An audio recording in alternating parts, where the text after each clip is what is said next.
el 22 de septiembre, esta semana, la Corte Suprema deberá, ya es la última instancia, ojo con eso, y ahí la importancia, es la última instancia, deberá resolver si confirma o no la condena de cadena perpetua que le han impuesto a los hermanos Laura Rivas. Ellos han sido acusados por 8 testigos que han caído en múltiples contradicciones en sus versiones, de haber robado a unos comerciantes en Andahuaylas en el 2017 que han sido condenados a cadena perpetua, o sea, se van a ir a pudrir en la cárcel. Entonces Richard Apolo ha revisado, como ya les había dicho, el expediente de principio a fin y ha puesto especial atención subrayando, por ejemplo, esto de las contradicciones de los testigos, pero también que las pruebas de absorción atómica están negativas y ha descubierto también que es materialmente imposible que los hermanos hayan podido haber participado en el crimen porque el día de los hechos estaban a 2 horas de donde ocurrieron los hechos y han tenido cómo demostrarlo. Entonces, ¿qué es lo que pasó? ¿Cómo es que terminan condenando a cadena perpetua a estos 2 hermanos? ¿Y qué tiene que ver, sobre todo, y eso es lo que les va a contar Richard, qué tiene que ver un policía, amigo de uno de los 2 hermanos, con los que en el pasado hubo ciertas rencillas? ¿Qué hay? ¿Qué pasó? Richard Apolo.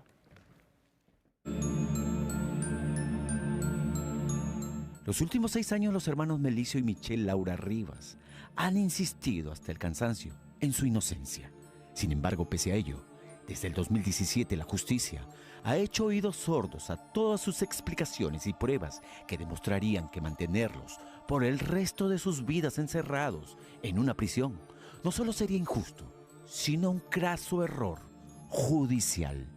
Yo solamente quiero justicia para mí, quiero justicia para mi hermano, queremos justicia, señor Richard. Se ve que la gente que tiene plata por aquí es lo que manda, porque como nosotros no tenemos recursos económicos, no podemos hacer, tenemos que esperar. ¿Por qué pese a todo esto, Melicio, la justicia ha insistido en que ustedes son los culpables? Yo nunca participé, no tengo antecedentes policiales, no tengo judiciales, no tengo nada.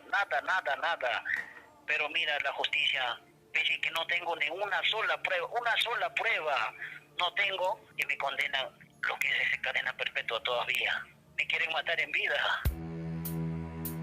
La pesadilla de los Laura Rivas empezó cuando el 13 de diciembre del 2017 fueron acusados de ser parte de un grupo de asaltantes que en medio de una carretera en Andahuaylas robaron a comerciantes e incluso asesinaron a uno de ellos. Y si bien en un primer momento la mayoría de aquellos comerciantes indicaban que los 6 u 8 asaltantes tenían el rostro cubierto con un pasamontañas o una media nylon buscando no ser reconocidos, solo horas después de aquel robo, algunos de aquellos agraviados le decía a la policía saber no solo los nombres sino el rostro de 2 de aquellos asaltantes y asesinos, Melicio y Michelle Laura Rivas. En este caso no hay absolutamente nada en cuanto a las pruebas, porque fíjate que hay contradicciones, muchas contradicciones, incluso que llegan a falsos testimonios. Son 6 años. Venimos pidiendo justicia por todos lados, pero no nos hace caso. Lo único que yo pido es que revisen bien su caso y que lo liberen, que se haga justicia. Fanny es la esposa de Melicio Laura Rivas, con quien tiene 2 hijos, una de 14 y otro de 7 años de edad. Un pequeño que tenía solo 1 año de edad cuando su padre fue capturado y llevado a prisión. Fanny cuenta que el 14 de diciembre del 2017 Melicio fue detenido por la policía. Fanny defiende la inocencia de su esposo albañil y agricultor cuando se requiere, pues refiere, Melicio, aquel 13 de diciembre del 2017, no solo se encontraba a 2 horas del lugar del crimen, sino además señala a la hora que se produjo dicho crimen, es decir, alrededor de las 5:30 de la tarde, su esposo se encontraba en la chacra de Daniel Aulla, quien aquel 13 de diciembre del 2017 recogió en su carro a Melicio a golpe de las 5 de la mañana para dirigirse a aquella chacra, ubicada a 1 hora de distancia. Desde la chacra donde estaban ustedes hasta donde sucedió el crimen, ¿cuánta distancia hay? Será 1 hora y media aproximadamente. ¿Por cuántas horas trabajó? Yo desde las 7:30 de la mañana hemos empezado hasta las 5 de la tarde. Hasta 5:30. ¿De largo? Toda la tarde. En esas horas que usted me dice, 7 a 5, Ellos estaban trabajando para usted porque eran más peones, me dice, ¿no? ¿Usted los dejó trabajando y se fue a su casa y regresó a las 5 o qué? Hemos trabajado todo el día conmigo. Aquel dato resulta importante teniendo en cuenta que el asalto y asesinato ocurrido en el distrito de Andarapa sucedió alrededor de las 5:30 de la tarde del 13 de diciembre del 2017. Si tú hubieses cometido el hecho, tendrías que haber ido y regresado, digamos, en 3 horas, 4 horas. Más o menos 3 horas y media a 4 horas sería el hecho para ir y regresar. Y es más, te estoy hablando de un caserío que yo estaba trabajando. Y para Claro. ir a la ciudad serían más de 3 horas, señor Richard. Cuenta Daniel Aulla que una vez terminada al final de la tarde la jornada, llevó, al igual que a sus demás trabajadores, a Melicio de vuelta a casa. Aquel 13 de diciembre del 2017, donde fueron recibidos por la esposa de Melicio, a quien este, incluso en medio del camino de vuelta a casa, la llamó por teléfono para decirle que en un rato llegaba y comentarle que luego se iría a jugar fútbol con algunos amigos. Entonces, 8:30 de la noche lo deja a la puerta de mi casa. Entonces, en ahí salgo y incluso había traído frutas, yuca, granadillas y esas cosas yo le hice bajar del carro, Ya. caña, todo ¿En eso. qué carro había venía? traído. En su carro de Daniel Aulla. Si Melicio Laura Rivas estuvo, como dicen, aquel 13 de diciembre del 2017, todo el día en la chacra, a casi 2 horas del lugar del crimen, porque algunos testigos, como Hermógenes Orihuela e Irene Navarro Quispe, aseguraban que si bien la mayoría de los asaltantes tenían el rostro cubierto, existía uno que no lo tenía. Y afirmaban, tanto en rueda fotográfica como en reconocimiento físico, que ese era Melicio Laura Rivas. Es más, Irene Navarro Quispe señalaba que no había confusión, pues reconocía a Melicio, decía, por un lunar en uno de sus pómulos. Sin embargo, tras el reconocimiento fotográfico de otra agraviada, surgía la primera contradicción, pues esta dijo reconocer plenamente al asaltante que estaba con el rostro descubierto. Pero no señalaba a Melicio Laura, sino a su hermano, Michel Laura Rivas. Lo que encontramos aquí es una condena errónea, lamentablemente contra 2 personas inocentes, y esa condena errónea se sustenta en un falso reconocimiento y una mala conducta policial. Pero hay más. El testigo Hermógenes Orihuela decía que si bien el asaltante que efectuó los disparos tenía puesta una media nylon en la cabeza, pudo ver con claridad, afirmaba, que este tenía en el rostro una cicatriz en el lado izquierdo. Datos importantísimos teniendo en cuenta, escuche bien, que ninguno de los hermanos Laura Rivas tiene en el rostro ni lunar en los pómulos, ni mucho menos una cicatriz. Incluso en una de las audiencias, Melicio dejó claro aquel detalle. En el expediente, la persona que me reconoció me dice que yo tengo cicatriz. Yo no tengo ninguna cicatriz, doctor. Acá en el pómulo me dicen, yo no tengo ninguna cicatriz, doctor. No tengo cicatriz, doctor. Y esa persona me dice a mí que yo tengo cicatriz de 3 a 4 centímetros. Es notorio. Entonces, no tengo cicatriz, doctor. No tengo. No hay ninguna pericia médico-legista que acredite esta cicatriz. Ninguna. En juicio, este testigo cambia de versión y niega la cicatriz. Son versiones contradictorias, es decir, los jueces no han valorado la credibilidad de los testigos. Pero ¿cómo era posible que en menos de 24 horas sucedido el crimen, la policía haya tenido nombres y rostros de los supuestos delincuentes? Todo habría comenzado cuando el suboficial Osco Cordero Dante, a cargo de la investigación, fue quien a la mañana siguiente del crimen y dentro de la sede policial en Andahuaylas, escuche bien, habría mostrado a los testigos fotografías de los hermanos Laura extraídas del Facebook, afirmando a alguno de los agraviados que la policía ya conocía a los hermanos Laura y que estos habrían participado en el asalto de Andarapa. Todo esto antes que los agraviados señalen mediante, entre comillas, reconocimiento físico y fotográfico a los hermanos. ¿Ese policía conocía a tu esposo? Claro, es el señor Dante Osco que con mi esposo estudiaron un año en la comunidad de Huampica, donde mi esposo vivía. ¿Colegio? En el colegio. Ah, ¿se conocían? Sí, se conocían. ¿Ya? Pues sí, estudiamos juntos, pero en tiempo de juventud siempre hemos tenido una cizaña. Esto sería una venganza del policía por un problema que tuvieron en un Personal. evento de fútbol. Sí. Aquel aparente direccionamiento de la investigación por parte del suboficial Orozco Cordero Dante fue en juicio corroborado por dos personas que nada tenían que ver con la defensa de los hermanos Laura. Edwin Peralta Quispe, policía y compañero del suboficial Orozco Cordero, pero sobre todo del principal testigo de la fiscalía, el agraviado Hermógenes Orihuela.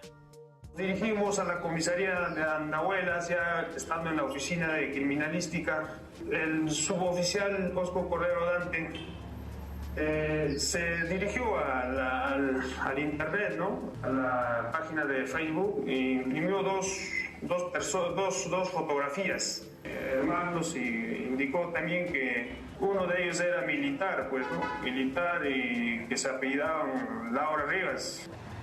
Justo se estaba realizando la reconstrucción facial de los presuntos autores justos de este hecho en la oficina, y se encontraban dos personas creo que eran testigos, ¿no? Que habían presenciado el robo, ¿no? Entonces a ellos el suboficial Cordero les pone en vista las dichas fotografías del Facebook que lo había imprimido. Hemos ido nosotros a la comisaría, ya le conocemos quién estaban diciendo en la comisaría, nos ha dicho. No otra cosa yo. ¿Quién le dijo en la comisaría que nosotros ya conocemos esa persona haciendo? Porque el policía, el oficial de policía ya lo conocía. Porque esa persona me dijo que el policía mismo dice, el efectivo, esa persona debe ser. No. O sea, a consecuencia de que el policía indicaba de que estamos acercando, usted recién conoce. Pero hay más. A la justicia tampoco le habría importado a la hora de sentenciar a los hermanos a cadena perpetua que las pruebas de absorción atómica, buscando saber si los hermanos habían disparado, como afirmaban los testigos, saliera negativo.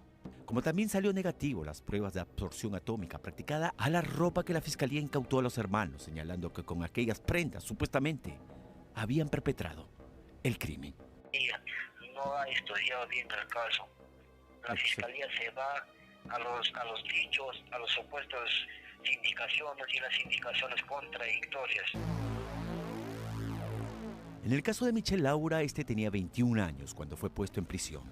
Servía en el ejército y estaba postulando para la escuela policial. Precisamente aquel 13 de diciembre del 2017, había ido desde Andahuaylas, donde vivía, a Andarapa, para recibir junto a su madre y su primo Darwin 3.000 soles cada uno como préstamo por parte de esta cooperativa en Andarapa, que serviría para solventar los gastos de Michel al ingresar a la escuela policial.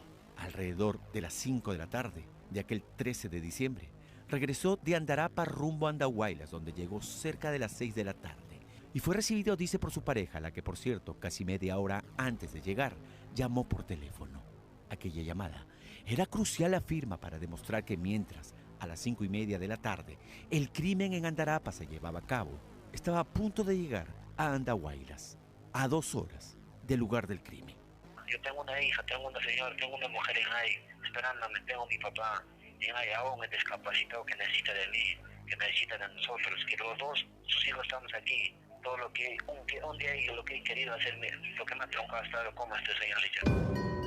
Los Laura Rivas esperan en los próximos días el resultado de su última opción judicial, buscando que la justicia se dé cuenta de su inocencia. Espera la decisión de la Corte Suprema, que deberá revisar minuciosamente el caso de los hermanos, quienes, todo apunta, no deberían pasar un minuto más encerrados injustamente.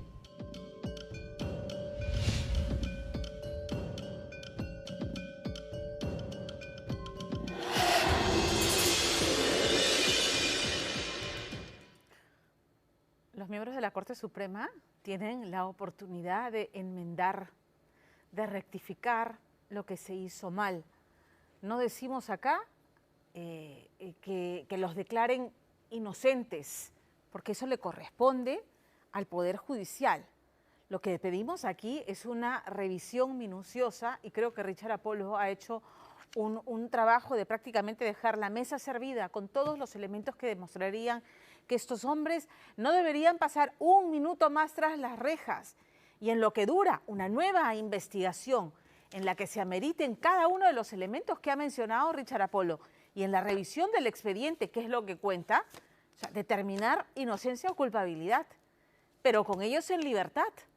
Con ellos en libertad, porque nada, y lo ha dicho Richard Apolo, nada vincula con certeza a estos dos hermanos con el crimen que se les atribuye. Y más bien habría que investigar al suboficial que condujo las investigaciones. Eso también tiene que hacerse. ¿Y qué motivaciones para haber actuado de esta manera, aparentemente direccionando una investigación y con qué fines? Pero lo que no debe ocurrir es que estos hombres sigan un minuto más privados de su libertad, que se vuelva a revisar el caso, que regrese a la instancia donde deba de regresar, que se haga la revisión y que todo esto ocurra con estas dos personas en libertad. Por supuesto, si se encuentra la prueba contundente de que están vinculados, de que son unos asesinos, que regresen y se pudran en la cárcel. Mientras no haya esa certeza, no hay derecho de que sigan privados de su libertad. Me pregunto si se confirmara, estos magistrados podrán dormir tranquilos sabiendo que hay la posibilidad de que dos inocentes se les arruinó la vida de esa manera. Vamos a cambiar de tema y les había comentado que en el tema de la delincuencia ya no solamente nos enfrentamos a la delincuencia local, ¿no es cierto?, a criminales netamente locales. Hasta hace pocos años el tema del sicariato lo veíamos como ajeno, ¿no? Algo que ocurría en Colombia, en México, en Brasil. Hoy nos revienta en la